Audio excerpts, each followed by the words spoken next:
Good afternoon, everyone. So, welcome to this Dry Eye Symposium. And we welcome all of you here. And we also have Professor Corey here, Professor Ko here. And we thank you very much for joining us here today. We unfortunately don't have two of our speakers and chairs for this session because of visa issues. They couldn't join us. So, the first one is going to be a recorded lecture that we have from Professor Cha. Can we have the recording, please? It's on clinical use of clear rebamipide eye drop.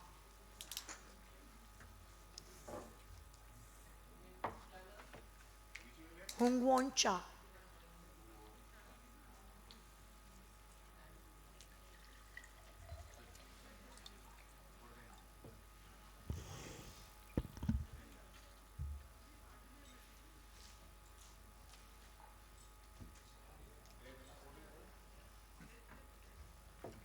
Visual field assessments in managing highly myopic patients, particularly those at greater risk due to older age and longer axial length.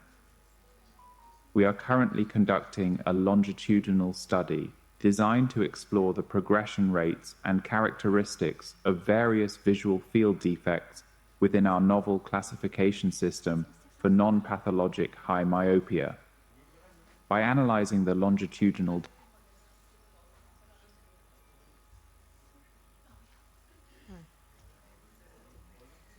glaucoma and providing valuable insights into the early diagnosis of glaucomatous optic neuropathy in high myopia. In summary, diagnosing glaucoma in high You have something else playing. It's not the same presentation. It's not the same presentation. I have no financial disclosure. Can you increase the volume? What is the dry eye? Here in Delhi to co-chair this session with you, but it didn't work out this time. And what a pity. And I'm going to talk about the relatively new eye drop for the dry eye, rebamipide clear solution. I have no financial disclosure. What is the dry eye? These are definitions of dry eye.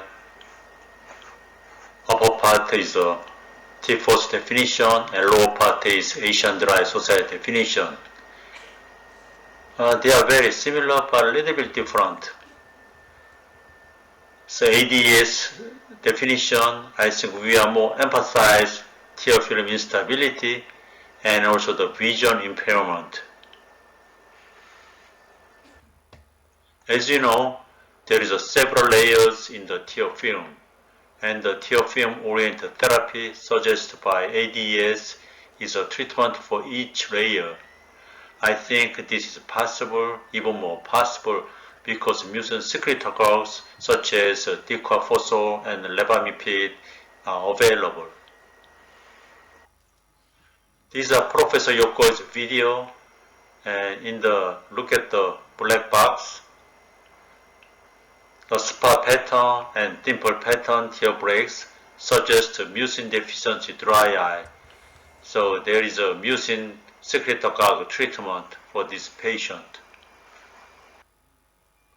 So when lipid deficiency such as MGD is suspected, lead hygiene and doxy is recommended. And in aqueous deficiency, artificial eye drops recommended. And in mucin deficiency, diquafosol or rebamipide is recommended. I think the mucin deficiency patient seems more common in Asia. There are two kinds of mucin in tears. One is a secreted type mucin that is MOC5 and mainly produced by goblet cells. And the other mucin is a membrane-associated mucin such as MOC16, which is more important in maintaining tear wettability. So theoretically, rebamipide is a little bit better than the diquafosol in terms of MOC16. And these are mechanisms of the rebamipide treatment for the gastric ulcer. They increase the amount of mucin and increase of prostaglandin ET, the TOS healing, and also increase of cell growth and decrease the inflammatory cytokines. So this Osaka company thought that this levamimide might increase the mucin in tear film, thus treating the dry eye. So after several years of research, finally 2012, they launched levamimide eye drops. But unfortunately, this is a milky suspension. So usually suspension induces more eye irritation. And this is the opaque type, so it increased the blurry vision. And finally, about 10 years later, 2023, this Korean company, Samil and Jail, they launched the clear solution type of the levamimide. So they want the same or maybe the more effect and less side effect of this levamimide with this clear solution. This is a mechanism of levamimide in the treating the dry eye in the mucin deficiency patient. They upregulate the mucin genes such as MOC1, MOC4, MOC16 gene, upregulating and thus more mucin production, and also they stimulate or increase the number of the goblet cell, so increase the more secreted type of the MOC5 mucin, and also they have anti-inflammatory antioxidant agent. So when you put the levamimide eye drop, so increase the goblet cell, so increase the MOC5, and increase the MOC16. This is the main mechanism, and also decrease the inflammation. So they increase the wettability of the tear film, and decrease the inflammation, so block the cycle of this dry eye, and even further the stabilization of tear film. This is the main mechanism of the levamimide in the dry eye treatment. Okay, there is a report. It shows that after cultured human conjunctiva or corneal cells, after levamimide instillation, the increase of mucin. And then this report shows that after putting the levamimide eye drops, there is a mucosal epithelial increase and number of goblet cell increase. And this levamimide manage the friction, so the decrease the ocular surface damage and decrease the ocular inflammation. Somehow this levamimide is very good for this friction type of the eye disease. So this is a SLK patient in thyroid patient, and this is a very good improvement. So the suggesting this first line of treatment in this patient for the levamimide. Also, there is some improved after installation of levamimide in lead-wipe epitheliopathy. This is also friction type of the eye disease. And the other eye disease, the allergic conjunctivitis, there is an increased effect of this levamimide, and also fast recovery of the vision after LASIK procedure, and also the cataract procedure. There is a rapid, the fast improvement of the vision, also the post-op reflection is the faster, the stable with this levamimide. So there's lots of the other disease we can use the levamimide. And this is very interesting, the papers. They combine the levamimide and diquafosol. So they say they have a better effect, and there's some additive effect of the diquafosol and levamimide. Actually, the diquafosol is a P2Y receptor, the stimulator, and levamimide is the gene, the enhancement. So the mechanism is different. So there must be some additive effect, and they prove this. And another study, combination of the levamimide with sodium hyaluronate, there is more effect compared to the individual use. So combination therapy is very effective in this levamimide. And how about the long-term treatment? They use the They put this eye drop about 1 year, and they are still effective up to 1 year. And not a very serious complication. This proves the safety of these eye drops. And how about the comparison of the milk suspension and the clear solution? The clear solution has the same effect, even more effect, or less side effect. We will see. This is a Japan phase 3 study for the milky suspension levamifene eye drop. They say 1%, 2% levamifene is both effective, but 2% is more effective. And this is a Korean study, phase study for the clear solution. They say so beauty increased and Schoma 1 test increased and corneal staining is decreased. 1%, 2% is effective, but 2% more effective. Almost same result. So although we don't have any head-to-head comparison study, I think 2% levamifene clear solution seems to be equally effective compared to the 2% levamifene milk suspension in treatment of dry eye disease. And how about the adverse effect? The milk suspension, in their homepage, they say this eye drop induces bitter taste, eye irritation, eye itching, and sometimes blurry vision after just installation. And how about the clear solution? There are no significant differences in 7 symptom scores, including visual symptom after installation of the start treatment of the both eyes. And there's a blurry vision, no change. So we thought almost no ocular adverse reaction with this clear solution of the levamifene. But unfortunately, for the beta test, in Japan side, about 16% patients complain about that, and in Korean side, about 30% of patients complain about that. So a little bit more in the clear solution. 2% levamifene clear solution caused fewer local adverse effects, particularly visual symptoms, than 2% levamifene milk suspension, although this Gaussian still shows.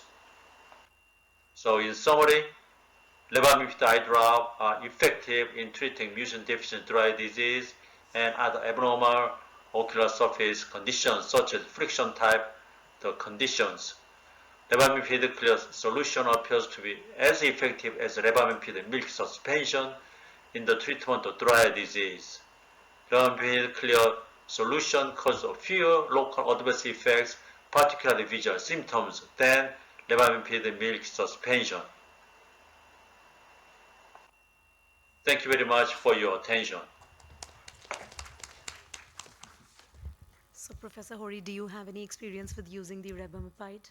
Yeah. In Japan, we the Repamimide launched about 10 years ago. So, but it is a very milky suspension. A Japanese patient, some Japanese patients don't like that because of the blood vision. So, but the efficacy of the to treatment dry eye is very nice. So yeah, I love Repamipide. But I really want to know the clear type of the the eye drops. Shizuka-ko, do you have some comment?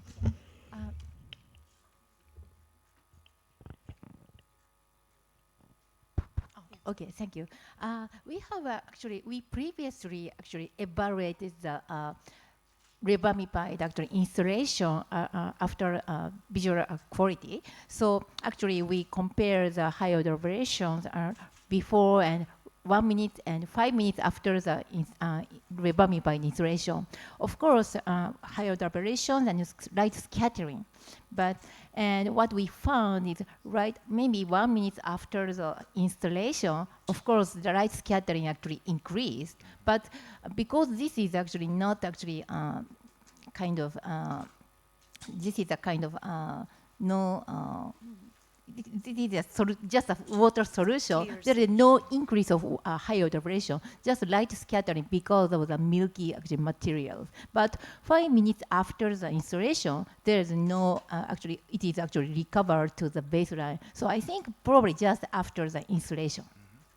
But is the bitter taste that still Bitter stays? taste actually depends on the individual, but I usually actually before I prescribe the eye drops, I tell the patient you may actually have some bitter taste, but usually patient actually it's okay.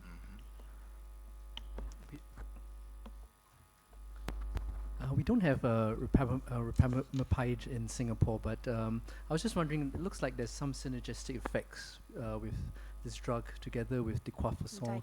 Yeah, any postulated mechanism literature for shows that independently also both of them are efficacious enough, but as a combination with sodium hyaluronate, they do very well. So do you all normally prescribe it with sodium hyaluronate? Yes, we can do that. All right. I request Professor Hori to please deliver his talk on contact lens wear and dry eye. Okay. Here. Yes, please.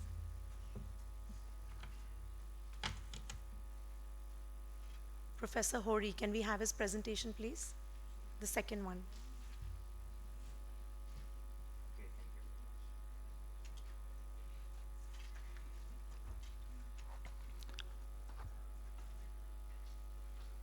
Thank you very much, Dr. Couple, for the kind introduction. Hello, my name is Yuichi Hori from Tohoku University in Tokyo, Japan. Today, I will talk about the relationship between the contact lens wear and dry eye. Especially, I would like to focus about the evaluation method for contact lens discomfort or CLD. This is my financial COI slide.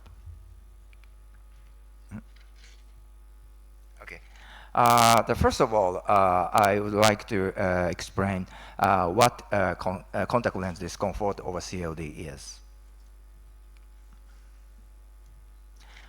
As you know, there are some people are unable to continue the wearing contact lenses.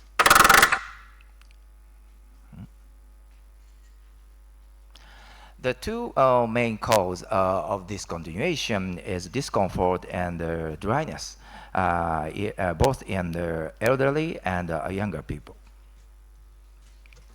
In 2013, TFOS defined contact lens discomfort or CLD as a condition characterized by eye discomfort or visual disturbance related to contact lens wear. CLD results in reduced wearing time or discontinuation of lens use. CLD is caused by two major factors. One is related to contact lens itself, including material, design, fitting, and contact lens care system. The other involves in environment or contact lens wearers itself, such as patient systemic condition or patient ocular condition, including the tear volume, tear film stability, and blink pattern. The dry eye is considered to one of the most common distributors, the factors to CLD. The symptoms may worsen and leading to the reduced wearing time and eventually the discontinuation dropping out. A contact lens exists within the tear fluid and move under the eyelid during blinking. Therefore, contact lens-related dry eye is influenced by both wettability on the contact lens and the frictions during blinks. Some previous study showed the hypothesis the contact lens wear can increase the dry eye. Professor Koshizuka and the Osaka University group reported that contact lens wear decreased the tear meniscus height based on their anterior segment OCT's findings. Professor Yamada's and Kazuo Tsubota's group reported that contact lens wear decreased the mucin expression and the glycocalyx expression on the ocular surface in contact lens wearers by using the WGA fluorescein antibody. Next, let me introduce some evaluation techniques for CLD or contact lens-related dry eye, including tear stability and ocular surface temperature on the measurement on the contact lens. First, let's discuss tear stability. Some previous study evaluate the contact angle on the droplet on the contact lens as an indicator in vitro wettability.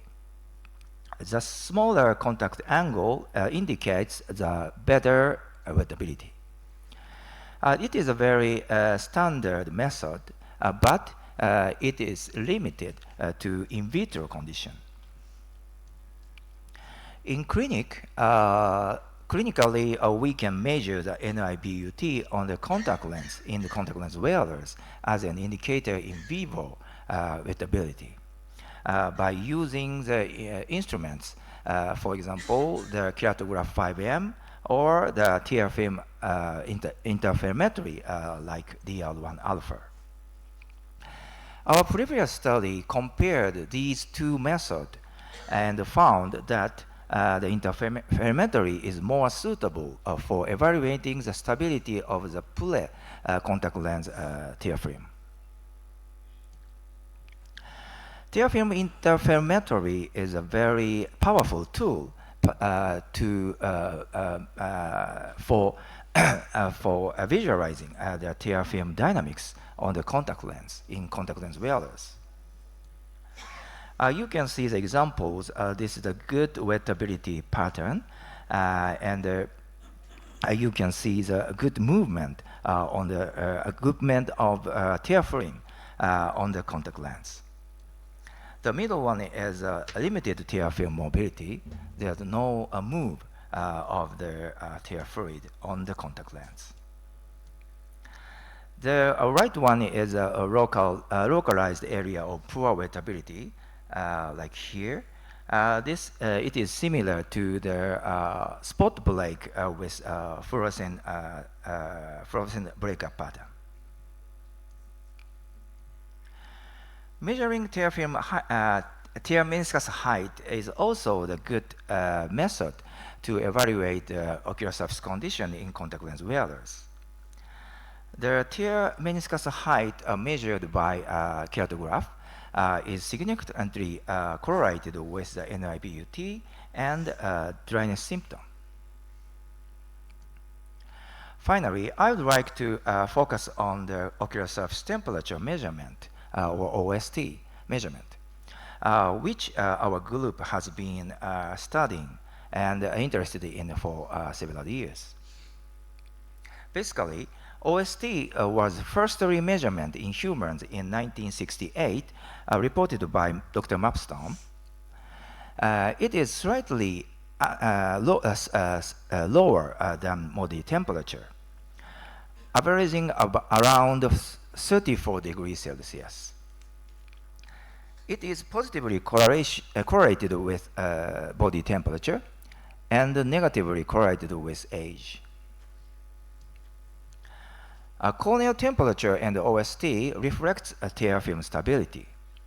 When the tear film becomes unstable, corneal temperature decreases. The significant correlation between BUT and OST exists in both normal and dry eye patient. This slide shows the 32-year-old woman who has a normal tear film function. Before wearing contact lens, her OST temperature is normal, and OST remains stable during eye opening for 10 seconds. However, after wearing contact lens, the temperature goes down and very rapidly during the eye opening, as you can see here. This phenomenon can be explained by the tear film thickness on the contact lens. If the tear film thickness, tear film is thick, the thermal radiation is low and temperature is high, as you can see here. However, if the tear film is thin, the thermal radiation increase and the temperature decrease, as you can see here. The symptom, a dryness symptom, is significantly correlated with ocular surface temperature in contact lens wearers. We believe that measuring OST is a powerful tool to evaluate the ocular surface condition in contact lens wearers. For example, silicone hydrogel Delafilcon A, whose brand name is Dailies Total One, which is one of the most very excellent material properties, has a very stable temperature compared to other materials, contact lens. Again, assessment of assessment of OST is a very useful method to evaluate the ocular surface condition in contact lens wearers. In conclusion, CLD is associated with both lens-related factors and environment or wearers-related factors. Proper evaluation of CLD in contact lens wearers is very essential. So far, NIBUT and TMH measurement are useful too. But in the near future, we believe that OST measurement is a promising new method to evaluate the ocular surface condition in contact lens wearers. Thank you very much for your attention. Thank you very much. Any questions for Professor Hori? Do you think the diffusion coefficient of the lens will also make a difference to the ocular surface temperature? Yes, the wearing contact lens itself reduces the temperature, but the very bad tear film stability, the temperature is going down more. So the diffuse, the bad material is it's not good to the ocular surface. Yeah, I think. Yeah.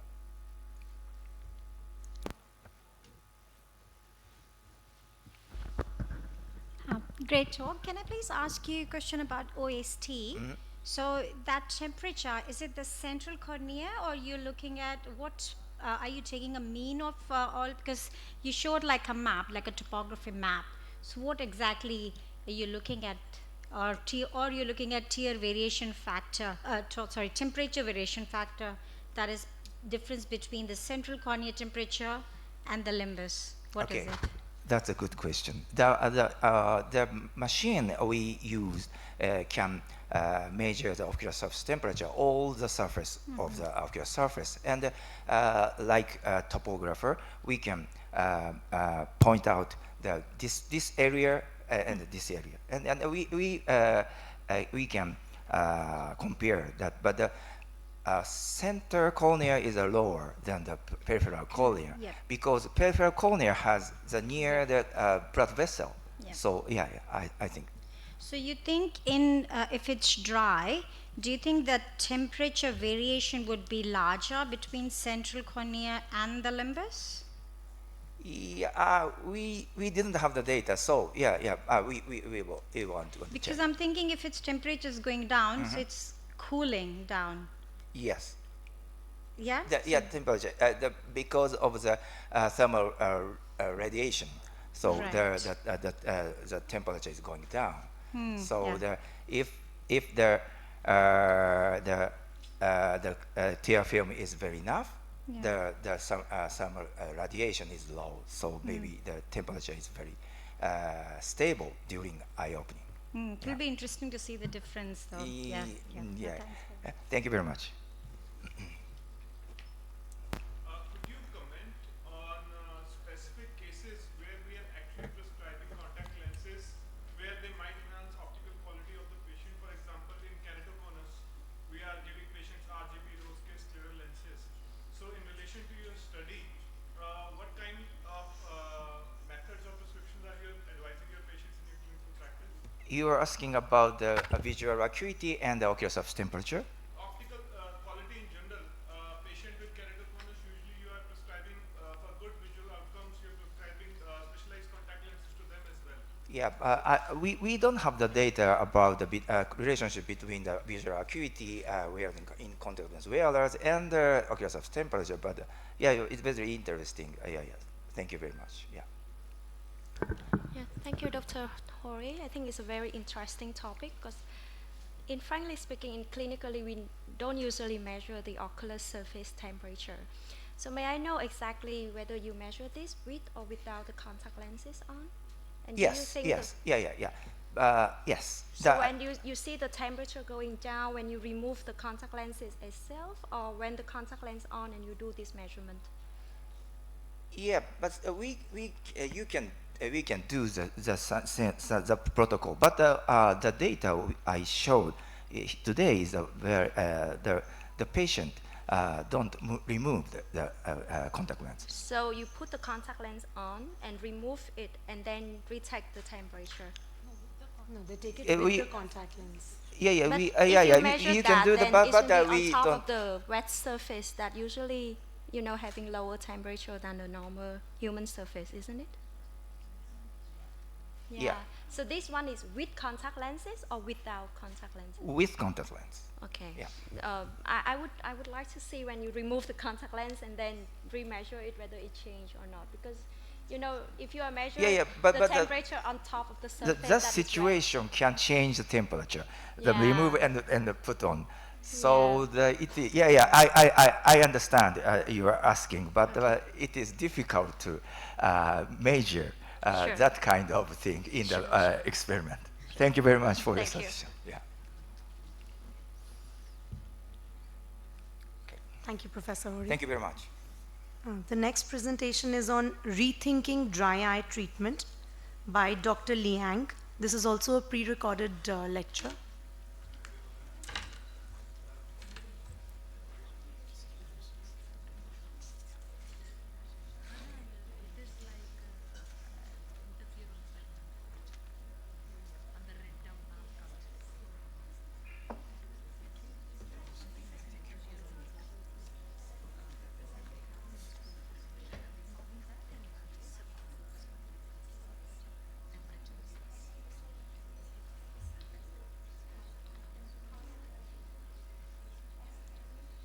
Can you play it?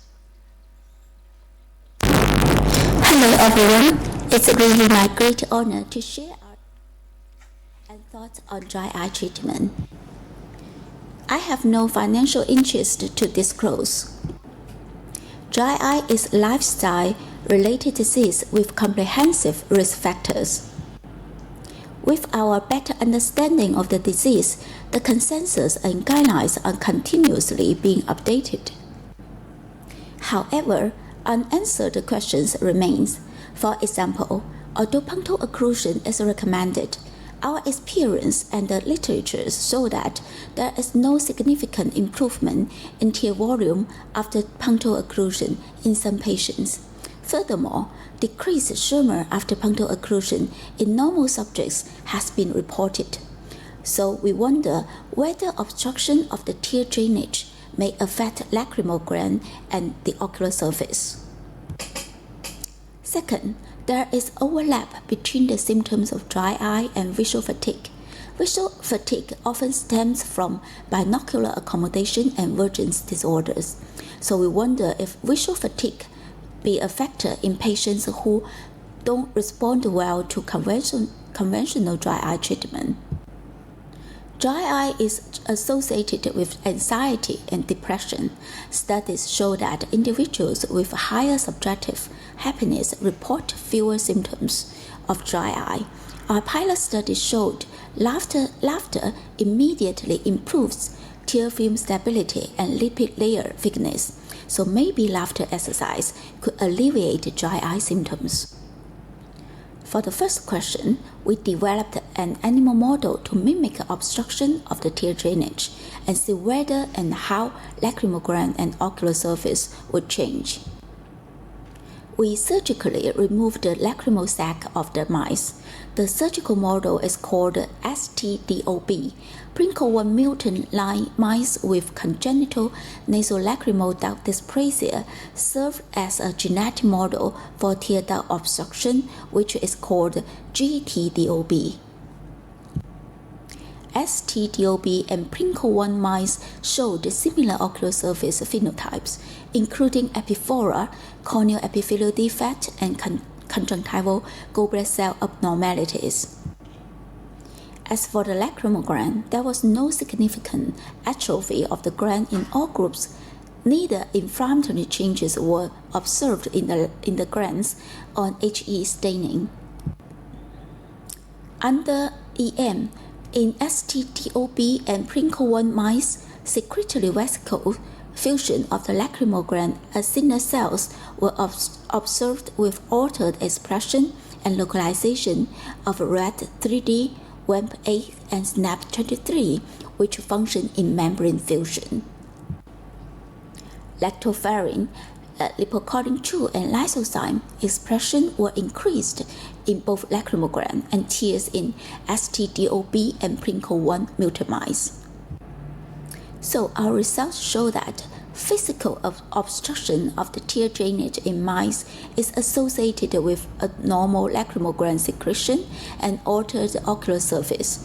Although one cannot draw a conclusion that punctal occlusion is not beneficial because it is not a dry eye model and STDOB is different from punctal occlusion. However, our study does suggest a long-distance interaction between the tear drainage and the lacrimal gland. Therefore, we propose that how about incorporate the tear drainage system into lacrimal functional unit and maybe we can call it as a lacrimal functional unit plus. To answer the second question, we conducted a clinical study to evaluate the binocular accommodation, emergence, function examinations, and interventions on symptomatic dry eye.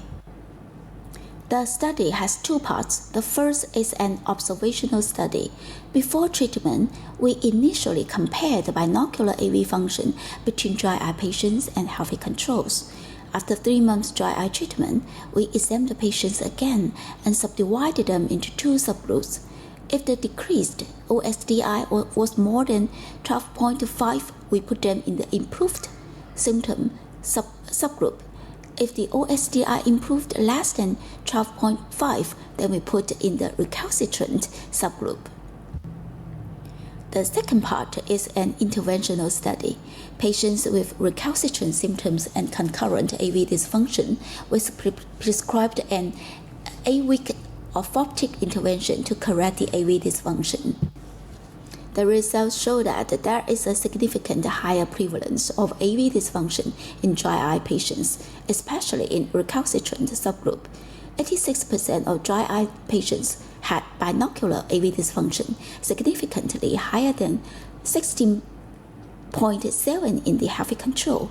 100% patients with the recalcitrant symptoms had AV dysfunction, which is significantly higher than 72% in those in improved subgroup. 40 patients with recalcitrant symptoms received additional orthoptic intervention for 8 weeks. After treatment, 95.7 showed a decreased OSDI. You may ask if such improvement were related to a 8 weeks longer treatment.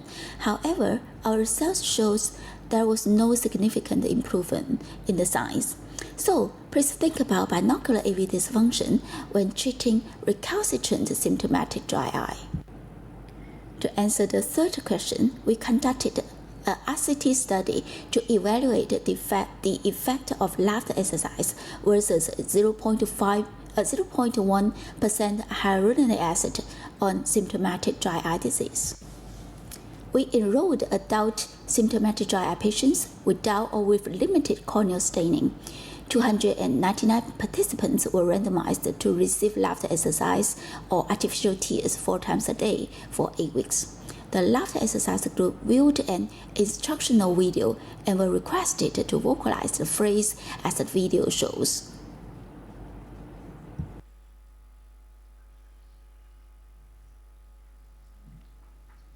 During the exercise, please exaggerate your facial expressions. Make sure to turn up the corners of your mouth, show your teeth, and squint your eyes a bit. Please follow me. Hee hee hee, ha ha ha, cheese cheese cheese, chick chick chick, ha ha ha, ha ha ha.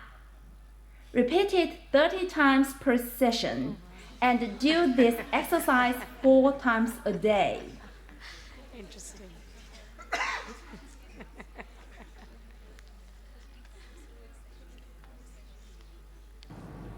At 8 weeks, both groups show a significant decrease in OSDI compared to baseline. The upper boundary of the confidence interval for the mean difference in the change between the laughter exercise and control was lower than the non-inferiority margin of 6 points, suggesting that the laughter exercise is not inferior to artificial tears. Moreover, the laughter exercise group demonstrated a continued decrease in OSDI even after discontinuation of the intervention, as shown at the 12 weeks visit. Furthermore, laughter exercise was better in improving NIBUT and BUT. Moreover, the function of the meibomian gland were only improved in the laughter exercise group, with better meibomian gland secretory capacity and secretion property.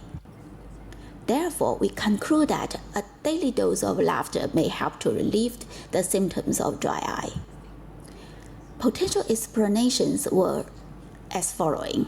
The tear secretion may be stimulated via autonomic nervous system's activation, contraction of the orbicularis muscle, and the release of oxytocin during laughter.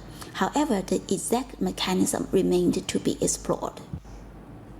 So, in conclusion, dry eye disease is not only a topical disease but also a systemic disease, including brain, lifestyle, or even more. Targeting the tear film and ocular surface may not be sufficient for dry eye treatment, and lifestyle medicine may play a role. Thank you very much for your kind attention. Hello everyone, it's really my great honor. So we all have an additional treatment to prescribe to the patients. If no harm, it definitely does some good and shows continued improvement. Interesting. Okay, we have Dr. Ong from Singapore, who will be talking about ocular surface gene expression in cicatrizing conjunctivitis and its relation to clinical severity. Thank you very much. So I'm just going to move on to another spectrum of dry eye disease, which is the severe form cicatrizing conjunctivitis. Can I flip my lap? Oh, over there.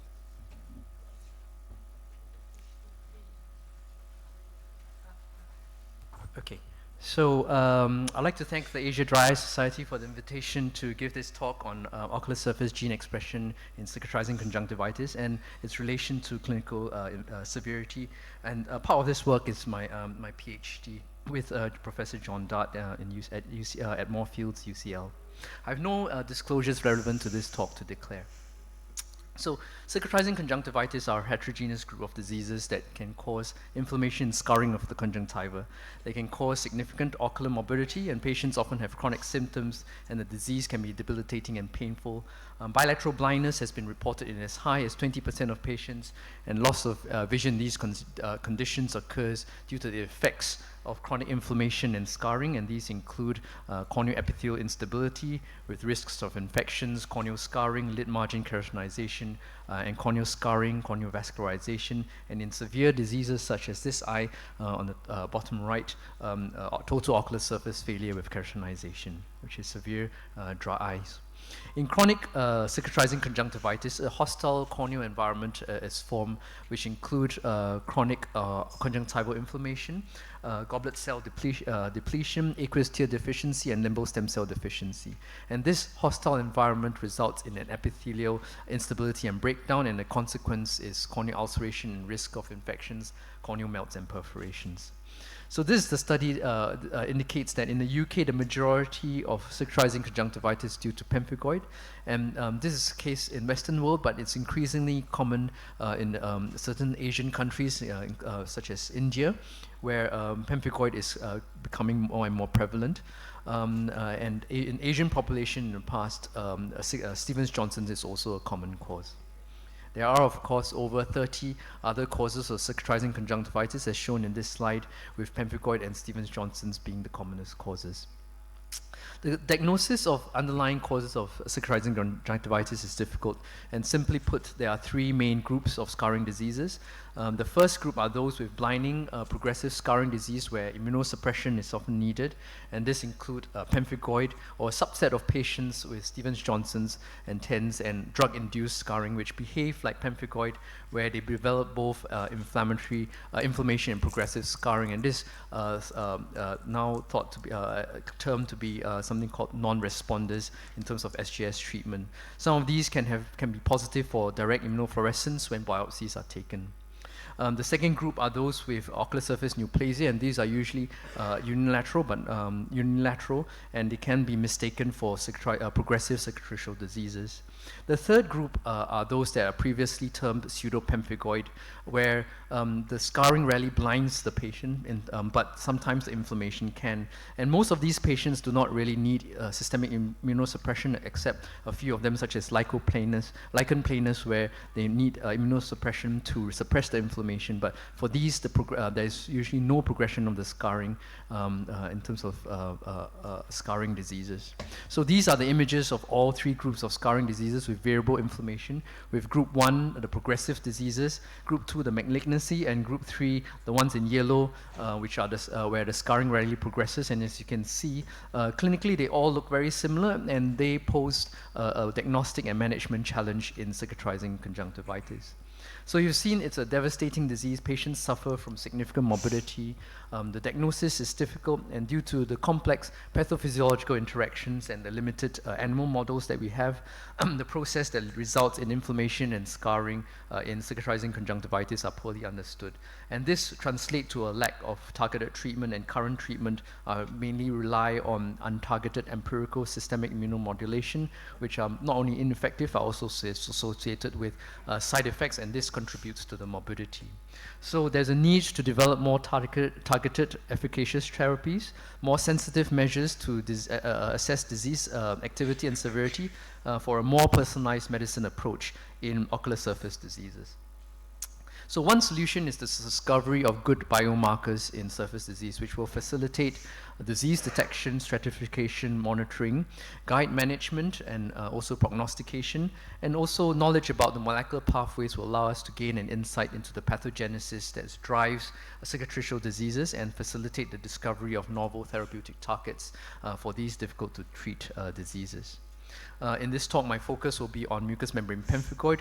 We know that pemphigoid is a type 2 hypersensitivity response where autoantibodies target basement membrane zone complex of the conjunctiva and squamous epithelium, such as your BP on 180 and 230, laminin 332 and 311, your alpha 6 beta 4 integrin. And this leads to an activation of complement and numerous inflammatory mediators. And in the acute phase, the release of these proteases is responsible for the dermal-epidermal adhesion disruption, resulting in mucosal blistering. But a lot is still unknown about pemphigoid. For example, the precise mechanism of autoantibody production, what factors influence disease severity and progression, whether genetic or external exposomes, or and why some patients do worse or some eyes do worse compared to others. So the hypothesis is that there are molecular changes involved in the immune signaling pathways of surface disease in patients with cicatrizing conjunctivitis, and these molecular pathways can be effective biomarkers associated with disease. So we set out to discover and characterize these molecular changes in patients with pemphigoid through comprehensive gene expression study and correlated this data to clinical phenotype. So this was a cross-sectional study, and patients were examined and scored using our published and validated one-page cicatrizing conjunctivitis assessment tool shown here. And our scoring tool has three components: inflammation, scarring, morbidity, scarring and morbidity. So inflammation, which gives an indication of disease activity; scarring gives an indication of the severity of cicatricial disease; and morbidity is the effects of inflammation and scarring, such as vascularization and corneal opacification. And each component is scored, and an overall composite score can be derived to give an indication of the overall severity of disease. So under the scarring component, we incorporated the use of a fornix depth measurer to objectively quantify fornix shortening, which is the hallmark of scarring conjunctival disease. So for the upper fornix, the eye is looked. We asked the patient to look down, and for the lower fornix, the eyes is looked up. And this gives an objective measure for the severity of scarring. And it has shown good both inter and intra observer agreement. So Dacron polyoster tip swabs were then used to collect conjunctival samples of phenotype patients. Total RNA was extracted using standard RNA purification kit, and then they were sent for narrow string transcriptomics. So we included 45 eyes of patients with ocular pemphigoid and 36 age, sex, ethnicity match control subjects. And there were 212 differentially expressed genes, 111 showing increased expression and 101 showing decreased expression. And this is the volcano plot, which shows the differential expression of genes in the conjunctiva of pemphigoid compared to those of controls. And some significant upregulated pro-fibrotic genes include CTGF and COL1A1. The horizontal line indicates the significance level of 0.05, and the vertical lines is the 1.5 fold change. So these are the top 10 differentially expressed upregulated and top 10 differentially downregulated genes in patients compared to controls. And we did a heat map to show the differentially expressed genes and their various pathways. The differentially expressed genes identified were used to evaluate 70 specific flood pathways, mainly pro-fibrotic pathways, using a specific nanostring software. And these are the 30 most significant gene set analysis pathways. The orange bars indicate the modulated genes, and the blue bars show the unaffected genes.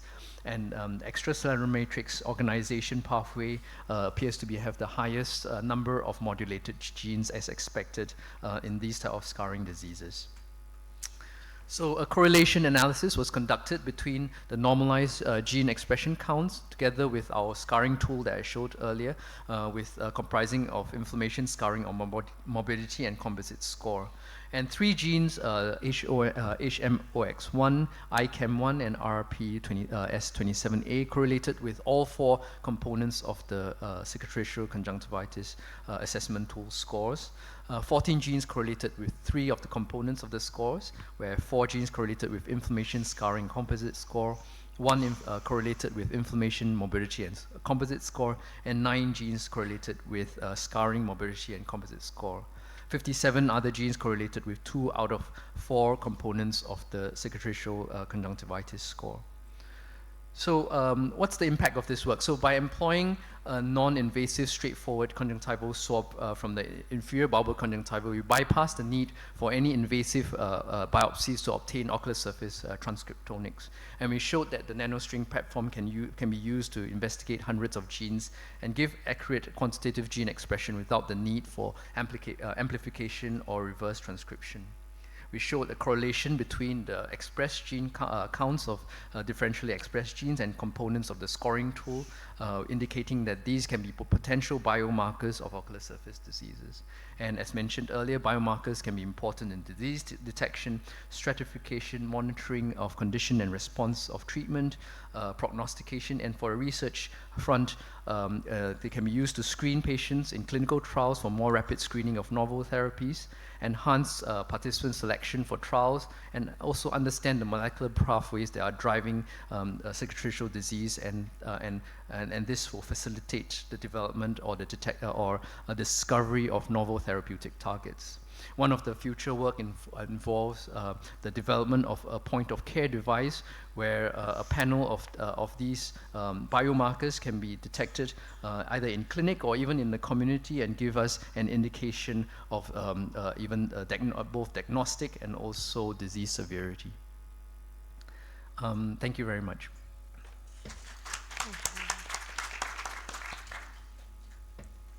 That's some very interesting work. Does anybody have questions?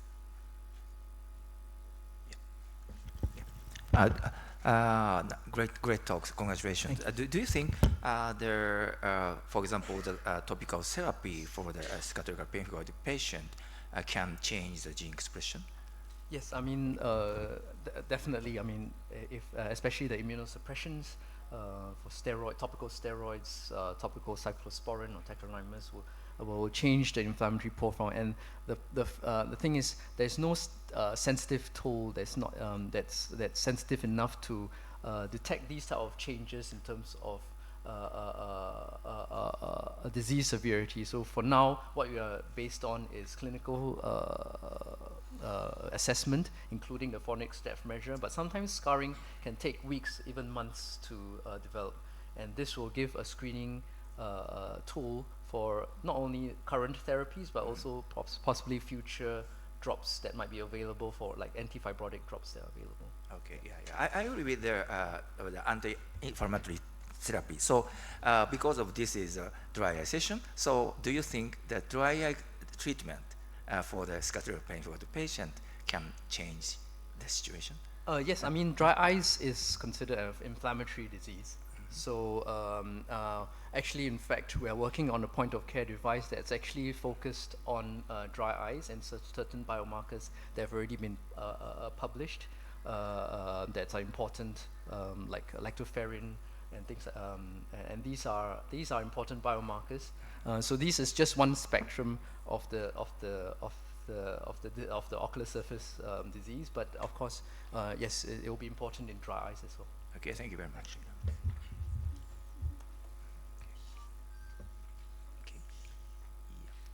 Thank you. We invite Professor Shizuka Ko, please, for her talk on uncharted outcomes, long-term dry eye treatment. Hello, everybody. This is my great honor to be invited here today. My name is Shizuka Ko from Osaka University. Do you know Japanese anime Doraemon?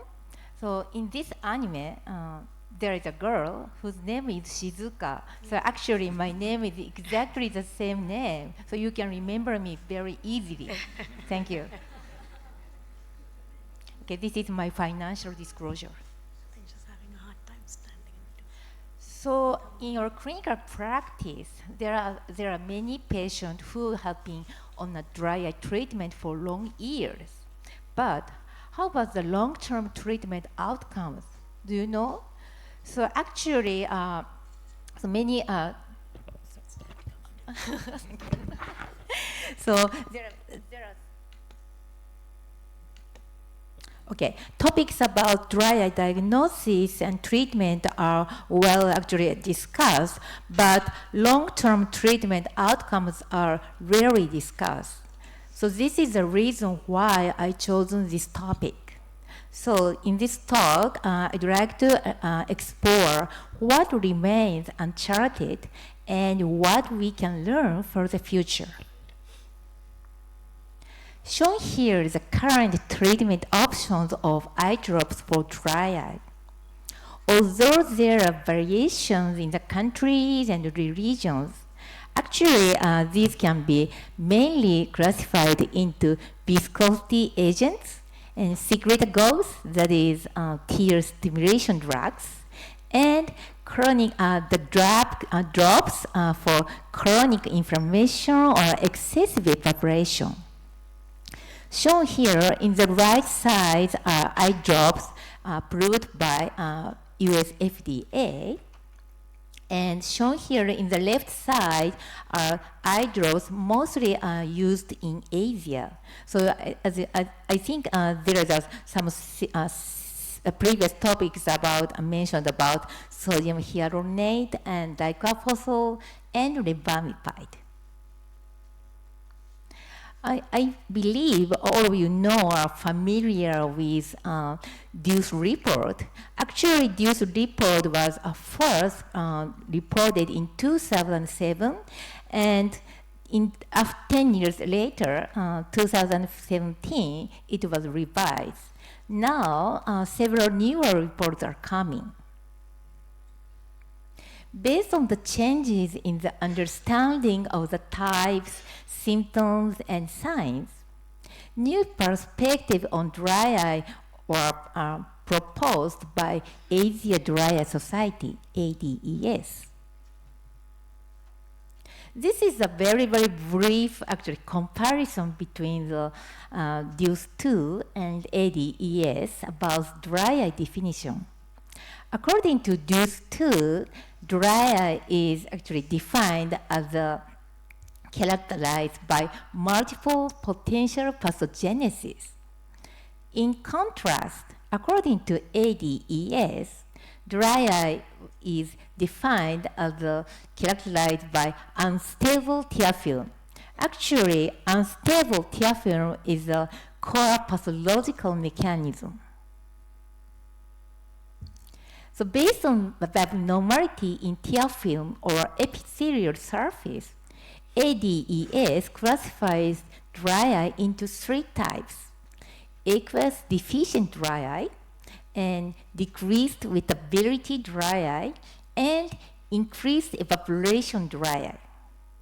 Of course, there are some mixed type may exist. So in aqueous deficient dry eye, of course, target component is aqueous tears. In the decreased wettability dry eye, the target component is mainly membrane-associated mucin. And in increased evaporation dry eye, target component is lipid layer. So based on the, so first we actually classified dry eye into 3 types. Then we can know what is the target component. So if the aqueous component deficient dry eye, we can actually supply aqueous tears. We need fluid secretion. So in that case, dicarfosol is actually the best choice. And if we need membrane-associated mucin, like decreased wettability dry eye, both dicarfosol and ribamipide can actually secrete mucin. So based on the target component, treatment can be chosen. Okay, since dry eye is a chronic ocular surface disease, dry eye patients often require long-term treatment for symptom relief. However, comprehensive reports on sustained efficacy over years are very limited. But if we look around the other areas like glaucoma or retinal disease, these areas have well-documented 5 to 10-year treatment outcomes. Actually, I found 2 papers about long-term treatment efficacy with cyclosporine. One from US and the other one from France. We can look on the study from France. This study reports the long-term outcome after topical cyclosporine in severe dry eye disease with a 10-year follow-up. according to this study, actually, all the patients treated initially with cyclosporine for 6 months. But after initial 6 months, actually some patients actually still use cyclosporine, but some patients actually stopped cyclosporine treatment. But sometimes actually they actually reintroduced again, or some patients actually started to use combined treatment with other drugs. And these authors actually identified 26 patients after the 10-year follow-up. And they actually made chart review. But only 2 patients among the 26 were using cyclosporine for continuously 10 years. Only two patients. So actually, our Zygophosphor was launched in 2010, end of 2010, and we could started to use in 2011. After launch of Zygophosphor, we first evaluated 6 months result with Zygophosphor treatment and published in 2013. And in this first study, actually 15 patients were recruited, enrolled, and motivated the study from France about cyclosporine. We also actually re-examined 10 years after the initiation of Zygophosphor treatment. So actually, we follow up these first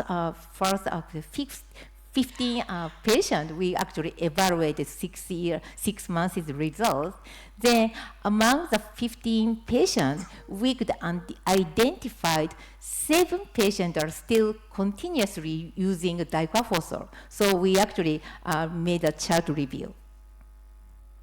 So this is one representative case. This is a female patient, dry eye patient with Sjogren syndrome.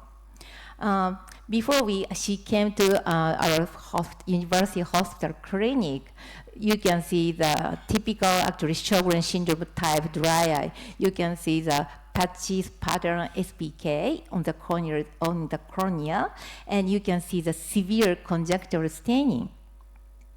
After she started Zygophosphor, 1 month after the treatment, you can see the improvement in corneal epithelial damage. And it lasts to the 6 months. Even 6 months later, her corneal condition is good. Then shown here, the images 10 years after the treatment. Actually, this patient actually continuously using Zygophosphor 6 times a day, every day. So you can see the clear, her corneal condition is excellent.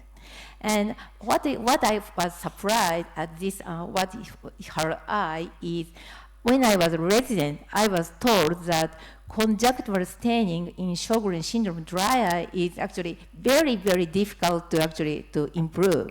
But when I saw this, the patient 10 years after the treatment, you can see the kind of actually a significant improvement in conjunctival staining. So I believe this is part of her continuous treatment with Zygophosphor. So this is a summary of 7 cases with 10 years of continuous Zygophosphor treatment. So after 10 years, we could see improved corneal and conjunctival epithelial damage, and also all the patients actually reported reduced subjective symptoms. And they are still actually using continuously Zygophosphor treatment. And there are no treatment-related adverse events. Actually, because this is a very small sample size and all patients from a university hospital, these are limitations.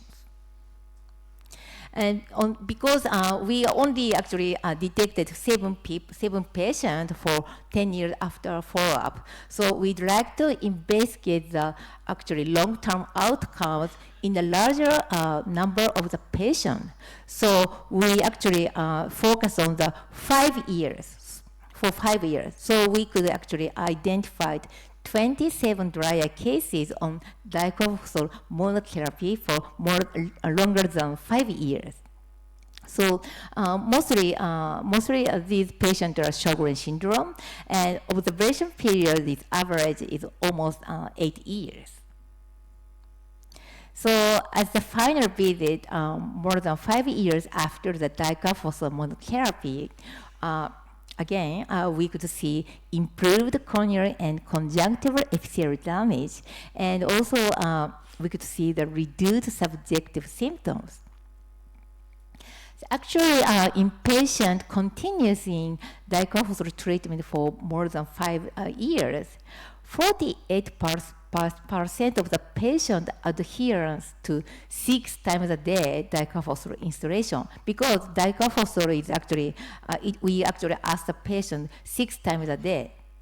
And when we also, we also ask the number of the artificial tear used. And interestingly, almost actually 80% of the patient actually did not use any artificial tear here. Lastly, actually, I'd like to introduce the interesting case. So 45-year-old woman actually came to our hospital. Her chief complaint was epiphora in right eye, actually tearing in the right eye. She actually she received the punctal plug insertion in both punctal in the right eye 19 years ago. Actually, I inserted punctal plug for her 19 years ago. And when I saw the patient again, I was very surprised. Both plugs remain well positioned, and as you see here, compared to the left eye, tear meniscus in the right eye is actually higher, and actually it induces tearing. So she actually reported tearing, and discomfort because of the tearing. So she asked me to remove the plugs, and actually I removed the plugs. Now she's happy. So what I found is actually well-placed punctal plugs can remain effective for nearly 20 years. So this is my last slide. So dry eye is a chronic symptomatic disease, and patients require long-term use of eye drops for symptom relief. So like the cloud of tears, long-term data tells a hidden story. Thank you for your attention.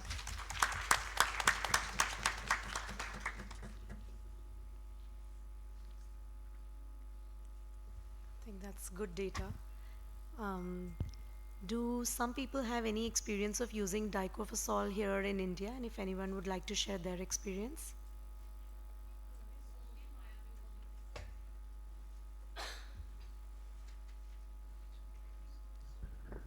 Hello, my name is Natut from Thailand.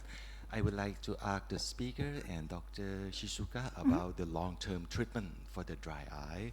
In my practice, I think in the case that have the severe meibomian gland dysfunction, we have tried artificial tear, punctal plug, and cyclosporin, diclofenac, but sometimes or most of the time, this treatment is not that enough for the long-term treatment or lifetime treatment. In your opinion, nowadays I have used intense pulse light treatment to restore the molecule of the meibomian gland dysfunction, inhibit inflammation of the eyelid margin side, the telangiectasia abnormal blood vessel, and the low-level light therapy like photobiomodulation to melt the meibomian gland and to stimulate the mitochondria, and then do the meibum extraction. In my practice, I think drops and the artificial tear that not help so much. It may help only 30-40% of the severe case. So in my practice, I start to use IPL and meibum extraction combination with a low-level light therapy for 5 years. Sometimes I do 10 times, not enough, 20 times, 30 times, even though sometimes some kids 5 years did 40 times of the IPL. They still have the big improvement, 80-90% of the symptom in the super severe case. I think in your opinion, that for the lifetime or long-term treatment, because it's very difficult for the treat of the dry eye, so we have to take care of them for the rest of their life.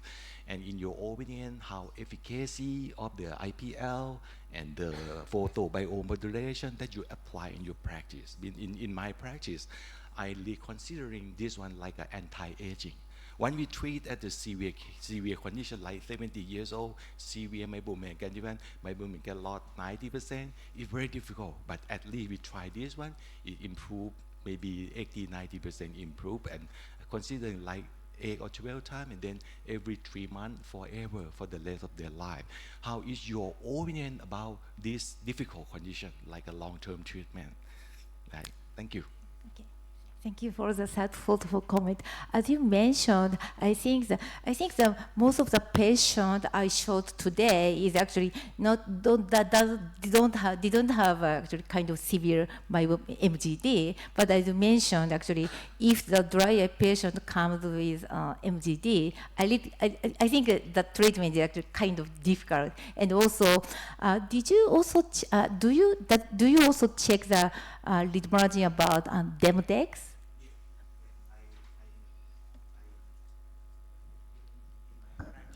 Every cases come, I flip the eyelid inside out and check about the demodex and the debris, the bacteria, and check the bibliography in every case. And demodex is pay a lot of factor. If we miss the demodex 1 or 2 body, and you did inform them to clean the lid properly, they lie the egg and lie the egg and the kid egg 30 baby a day. So you get a long term. If we miss the demodex, it have a very stubborn condition. So the IPL and the photobiomodulation, especially the blue light can kill the demodex. And in your practice, did you apply this one in your practice to maximize the long-term or lifetime treatment for the MGD?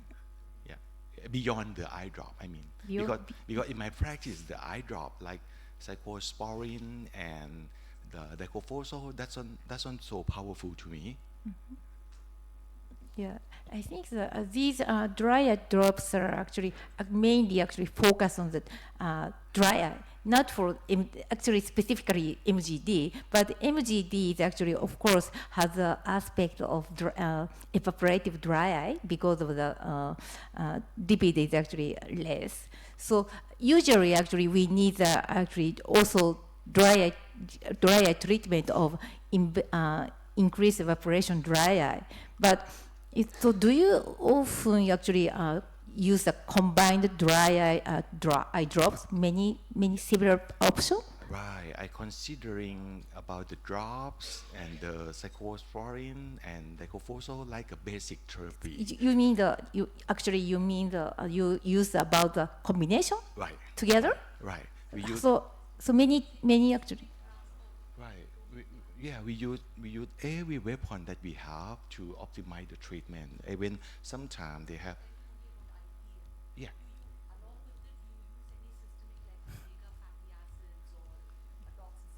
Right. We use everything.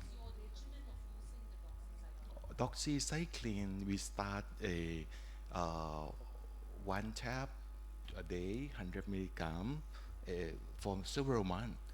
And or azithromycin, 250 milligram, 2 tabs a day, 3 days, stop 7 days, 3 days, stop 7 days. This is the protocol that I use. Yeah, but the azithromycin is better than the doxy because it's less gastric side effect. Oh, several months until the lid margin size getting better. But sometimes 6 months, sometimes 3 months. Like as long as the lid margin size have relieved the redness and inflammation, because I think with the drops it not help to treat at the original cause of the dry eye, because the dry eye, most of them is a meibomian gland inflammation and obstruction, right? And sometimes we put the drop, the gland is obstruct, we did not squeeze the gland, the intraductal pressure is so high, so the patient still discomfort all the time. So now my practice today is changed a lot. Yeah, and not stuck in only the eye drop. So I would like to ask you about your opinion about IPL, the meibomian expression, and the low-level light therapy.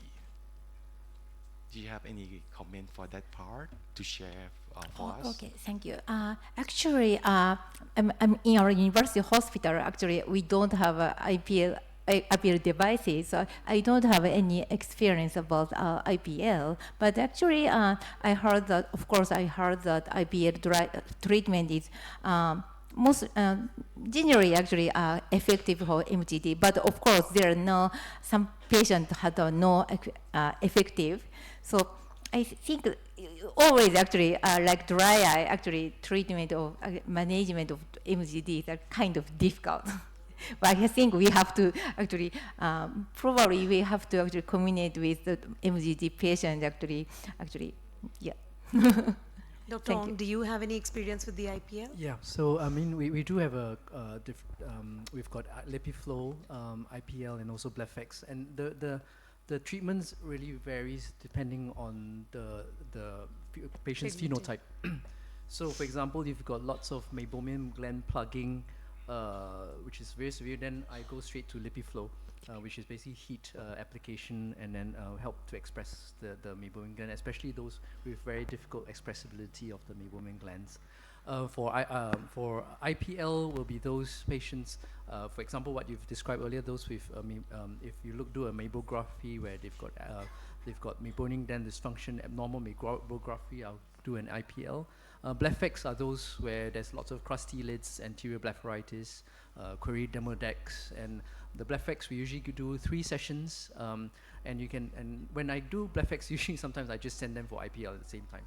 So IPL once a year and BlephX 3 times in a year. LipiFlow I reserve. It's a bit more expensive for LipiFlow, so I reserve those with low expressibility. But of course, you need to optimize the ocular surface with the more less other treatments like like basically topicals, lubricant drops, punctal plugs first, flaxseed oil, omega-3. Fatty acids and things before I usually go into these treatments. But one question I have is in terms of the quafosol, I do have some patients not as high as cyclosporin where we have to stop because they get a bit of redness and also discomfort. Of course, it's more in cyclosporin, but diquafosol, do you have any strategies to improve the uptake of diquafosol? Because there are some patients who stop them because of discomfort. So for the sorry, I can't understand. So cyclosporin. So cyclosporin, there is a proportion who stop because they get discomfort, not as high because they sting. Diquafosol, there is also a proportion who do get a bit of redness and also stinging. So I'm just wondering whether you have any strategies to improve the uptake of diquafosol. Actually, usually, so before we actually start a treatment, actually, I always actually say tell the patient actually you may actually feel some actually sticky actually irritation or kind of you can see the kind of mucus, but mostly the patient actually well tolerated. Yes. And I think the longer they use the diquafosol, actually, that they actually they actually tolerate. So like cyclosporin, because cyclosporin have that also. Because actually in Japan, cyclosporin is not approved, so I don't have experience. But thank you.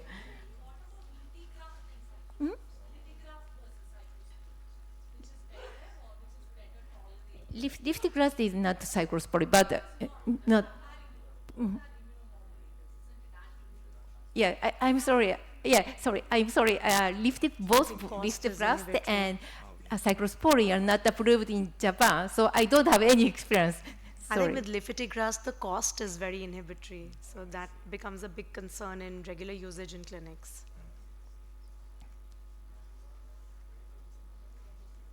Yeah, we don't have lifitegrast because I think the cost is on. Yes, exactly. So it's available as Zidra, but then the cost is inhibitory. So I don't think it's fair to consider that as regular usage in clinics for practical application. Okay, thank you very much, Dr. Ko. We've had a nice session. Thank you everyone for patient hearing. Thank you. Thank you very much.